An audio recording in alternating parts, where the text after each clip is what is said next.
Good morning. I am KAKRA, and I am highly honored to stand before you today and vehemently argue against the motion before the House today. And I quote, "The keeping of our colonial masters after gaining independence," unquote. With the words of our first president and Pan-Africanist, Osajefo Dr. Kwame Nkrumah, echoing in our minds, which states that no people without a government on their own expect to be treated on the same level as people of an independent sovereign state. Thus, it is far better to be free to govern or misgovern oneself than to be governed by anybody else. Which is why I firmly believe that post-independence Ghana must strive for complete autonomy and eradicate any remnant of foreign influences. And I'd like to support my stance with three key arguments. Honorable judges, first and foremost, keeping our colonial masters on our land would perpetuate a neo-colonial relationship, hindering the true liberation of the Ghanaian people. Well, we all know that independence marked a turning point in our history, symbolizing an end to foreign rule and the dawn of self-governance. If we choose to keep these colonial masters on our land, we would undermine the very essence of our hard-fought struggle for independence. Well, imagine constantly encountering an individual who has even once slaved or beaten or raped your loved ones. I guess you wouldn't want to imagine that at all. That is why we should never forget the painful atrocities inflicted on our forefathers by these same colonial masters. So keeping our colonial masters on our land will hinder our path towards true self-liberation. Honorable judges, secondly, keeping our colonial masters on our soil would impede the growth of indigenous leadership and talent. Our history books are replete with accounts of figures like Kwame Nkrumah and the Big Sis who fought tirelessly for our freedom only to end up being imprisoned.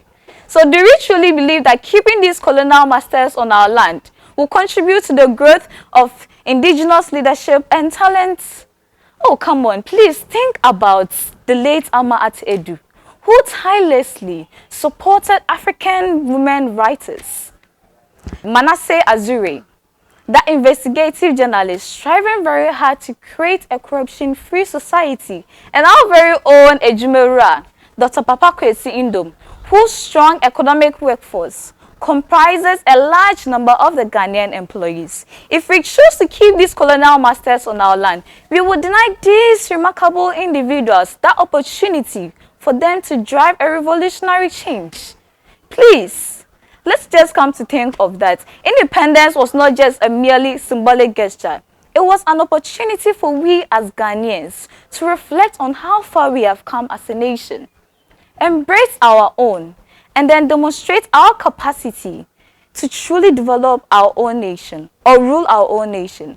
Honorable judges, lastly, keeping these colonial masters on our soil is not the best thing to do at all.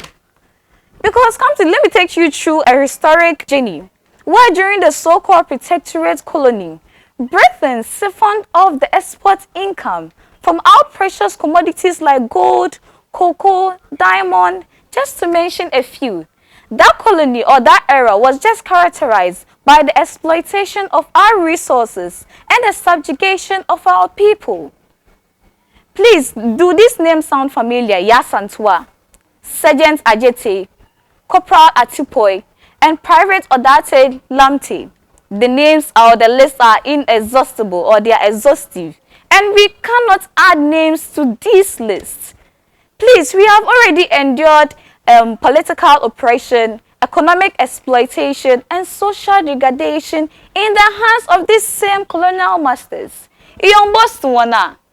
Honorable judges, I believe there shouldn't even be a question about keeping a colonial master on our land after gaining independence or not.